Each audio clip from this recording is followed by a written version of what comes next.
بسم اللہ الرحمن الرحیم۔ مختارات کے مقدمے کے سبق نمبر 16 میں خوش آمدید۔ آج کے سبق کے اندر ہم ہجرت نبی صلی اللہ علیہ وسلم کے واقعے سے متعلقہ عربی ادب کو واضح کریں گے۔ عبارت دیکھ لیں۔ وَقْرَأْ كَذَلِكَ حِكَایَتَهَا لِلْهِجْرَةِ النَّبَوِيَّةِ وَذِكْرَهَا لِتَفَاصِيلِهَا وَمَا وَقَعَ لِرَسُولِ اللَّهِ صلی اللہ علیہ وسلم وصاحبہ رضی اللہ عنہ فی الطریق ووصولهما المدینة وَكَيْفَ تَلَقَّاهُمَا الْأَنصَارُ وَفَرِحُوا بِقُدُومِ رسول اللہ صلی اللہ علیہ وسلم وَكُلُّ ذَلِكَ مثال رائع للوصف الدقیق البلیغ والبیان القادر الوصاف وَهُنَالِكَ رِوَایَاتٌ أُخْرَى طَوِيلَةُ النَّفْسِ ضَافِيَةُ الْبَيَانِ تَشْتَمِلُ عَلَى غُرَرِ الْكَلَامِ وَبَدَائِعِ الْحِسَانِ وَمَنَاهِجِ الْعَرَبِ الْأَوَّلِينَ فِي كَلَامِهِمْ كَحَدِيثِ صُلْحِ الْحُدَيْبِيَّةِ وَحَدِيثِ الْإِلَاءِ وغير ذلك كانت تستحق أن تكون في المكانة الأولى في دراساتنا الأدبية ولكنها أفلتت من نظر المؤلفين والناقدين لأنها لم تدخل في دواوين الأدب ولأن تصورهم للأدب كان تصورا محدودا جامدا لا يعد الصناعة۔ ترجمہ دیکھ لیں۔ اور آپ اسی طریقے سے حضرت عائشہ رضی اللہ عنہ کی ذکر کردہ ہجرت نبویہ کی حکایت تفصیل کے ساتھ پڑھیں اور جو پیش ہے رسول اللہ صلی اللہ علیہ وسلم کو اور ان کے ساتھی حضرت ابوبکر صدیق رضی اللہ عنہ کو راستے میں، اور کیسے وہ مدینہ تک پہنچے اور کیسے ان سے انصار ملے ہیں اور کیسے انصار خوش ہوئے ہیں نبی کریم صلی اللہ علیہ وسلم کے آنے کے ساتھ، ان سب کو آپ تفصیل سے پڑھیں۔ یہ سب گہرے اور بلیغ وصف اور قادر بیان وصف کی عمدہ اور شاندار مثالیں ہیں، اور یہاں پر بھرپور بیان اور طویل مضمون والی روایات بھی موجود ہیں جو کہ منتخب تحسین کلام کے خوبصورت طرق پر مشتمل ہیں اور عرب اولین کے اپنے کلام پر موجودہ طریقوں پر مشتمل ہیں۔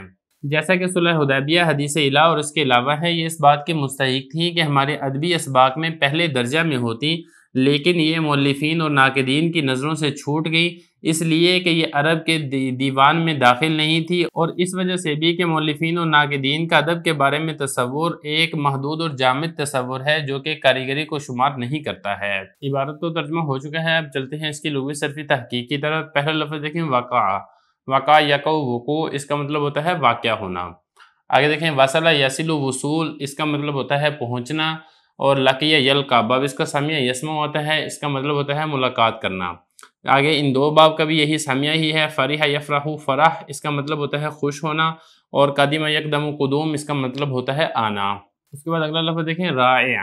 رویع یروع روعا، شاندار ہونا، تعجب خیز ہونا، اسی سے اسم فاعل کا صیغہ ہے۔ اگلا لفظ دیکھیں، القادر۔ قدر یقدر، اس کا مطلب ہوتا ہے کسی چیز کے اوپر قادر ہونا۔ واصف یصف، اسی سے یہ اسم مبالغہ کا صیغہ ہے، وصاف، یعنی بہت زیادہ صفات بیان کرنے والا۔ اس کے بعد اگلا لفظ دیکھیں، ضافیہ۔ ظفا یظفو، باب اس کا آتا ہے نصر ینصر، اور اس کا مطلب ہوتا ہے بھرپور ہونا، تو اسی سے یہ اسم فاعل کا صیغہ ہے۔ مطلب یہ کہ جو بیان سے بھرپور ہو، جس کے اندر خوب وضاحت پائی جائے۔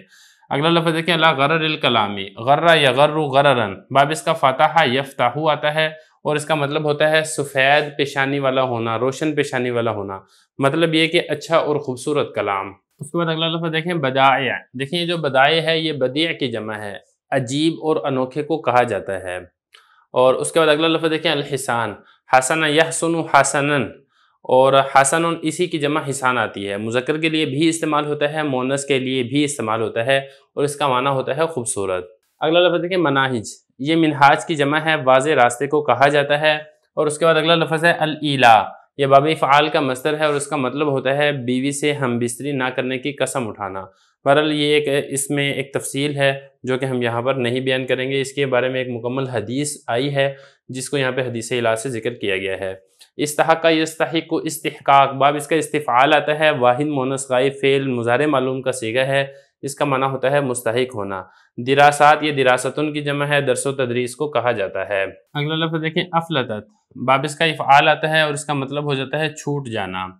اور اس کے بعد اگلا لفظ دیکھیں، المؤلفین۔ الف یؤلف تعلیف، باب اس کا تفعیل ہے، اور اسی سے اسم فاعل جمع مذکر کا یہ صیغہ ہے، اس کا مطلب ہوتا ہے تصنیف کرنے والے۔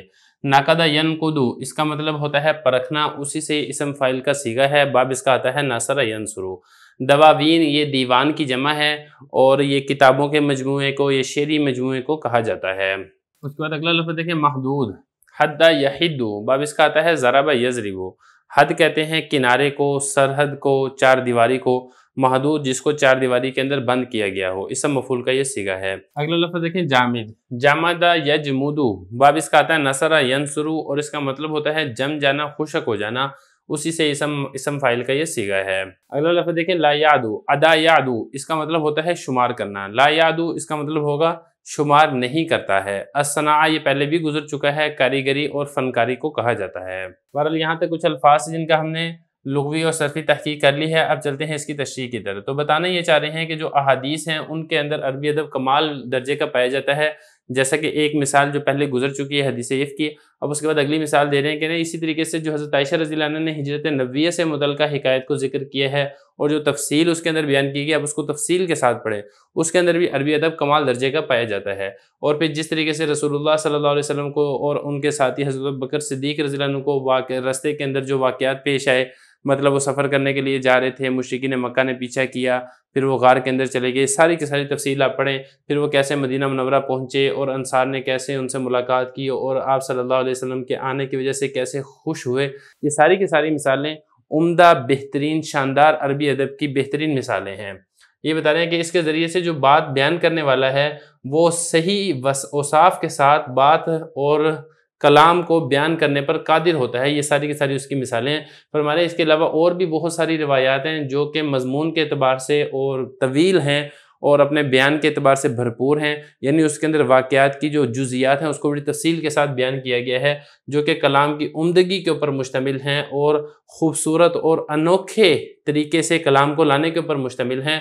اور جو پرانے عرب تھے وہ اپنے کلام میں اپنے الفاظ کو جس طریقے سے استعمال کیا کرتے تھے، یہ احادیث بالکل اسی طریقے سے ان میں الفاظ کو استعمال کیا گیا ہے، جیسا کہ صلح حدیبیہ کی حدیث ہے، حدیث الہ ہے اور اس کے علاوہ ہے۔ یہ جو احادیث ہیں، حق تو یہ تھا کہ جو ہمارے ادبی درس و تدریس ہیں، اسباق ہیں، ان میں ان احادیث کو پہلے درجے میں رکھا جانا چاہیے تھا، لیکن مسئلہ یہ بنا کہ جو عربی ادب لکھنے والے ہیں، تصنیف کرنے والے ہیں اور اسی طریقے سے اس کو جو پرکھنے والے ہیں، ان کی نظروں سے یہ احادیث اوجھل ہو گئی۔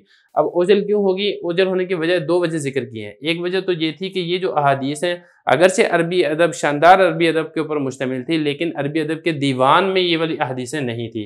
اور دوسری وجہ یہ تھی کہ یہ جو مؤلفین اور ناقدین تھا، ان کا جو عربی ادب کے بارے میں تصور تھا، یہ بڑا تنگ نظری تھی، بڑی تعصب تھی اور بڑا محدود قسم کا تصور تھا، اس کے اندر کشادگی نہیں تھی۔ یہ عربی ادب کی فنکاری اور خوبصورتی کو صحیح طریقے سے پرکھ نہ سکے جس طریقے سے یہ احادیث کے اندر پائی جاتی ہے۔